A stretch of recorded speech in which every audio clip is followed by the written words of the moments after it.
Guatemalan authorities warned the Fuego volcano was showing signs of greater activity on Tuesday night, after a second explosive eruption occurred. The Seismological, Volcanic and Meteorological Institute in Yuma heightened its warnings after the volcano erupted again, forcing evacuations and sending rescue workers scrambling for cover. The peak had its most devastating eruption in more than 4 decades on Sunday, showering ash on a wide area and sending lava flows through nearby towns.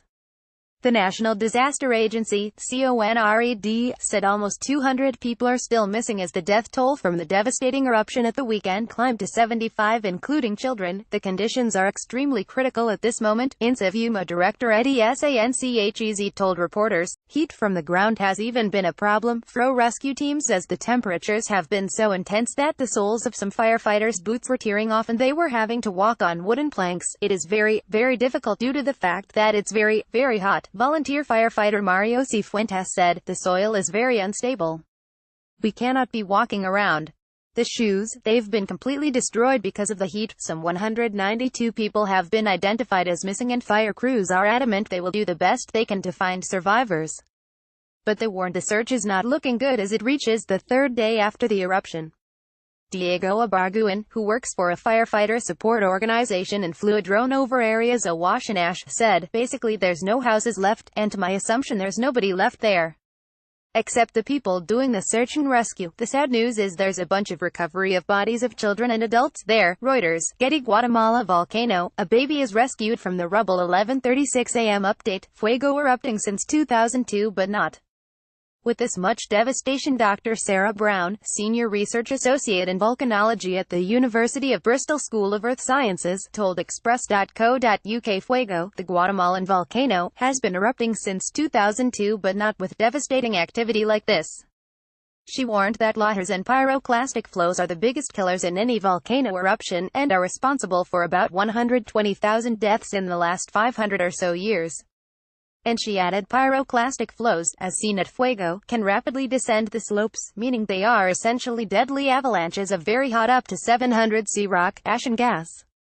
Dr. Brown warned their speed makes escape difficult as they arrive without warning, and they can also move up slopes. 11:32 a.m. update. Almost 2 million Guatemalans have been affected by the volcano. Here are the latest numbers from the Guatemala's government disaster agency. More than 1.7 million people affected by the volcano eruption, 46 people injured, 3,271 people have been evacuated, 2,625 people living in shelters, 75 people killed, 192 people missing. 11:18 a.m. update. Fire and rescue crews battle. Eddie Sanchez, the director of Yuma, says the flows can reach up to 4,000 degrees in temperature. "Today we gave the order to verify the footwear, clothing and equipment for all those who are working. It is important to check that. I mean soldiers, firemen, rescuers and volunteers," President Jimmy Morales said. Company Desproguma arrived at the disaster zone on Tuesday to give industrial shoes to the firemen still trying to recover bodies and find the 192 missing people. 10:52 a.m. update. "It's a national tragedy," says President. "We are not only talking about what has been described as the volcano's biggest eruption since 1974. We are talking about a tragedy, a national mourning," Guatemala President Jimmy Morales said. At least 192 people remain missing and at least 75 have died, but so far only 23 victims have been identified, including 2 girls ages 3 and 6. It is still unclear whether some of the people missing are among the unidentified bodies. 10:50 a.m. update. Fuego volcano is critical. Guatemalan authorities have warned that the volcano showed signs of greater activity following the second eruption on Tuesday.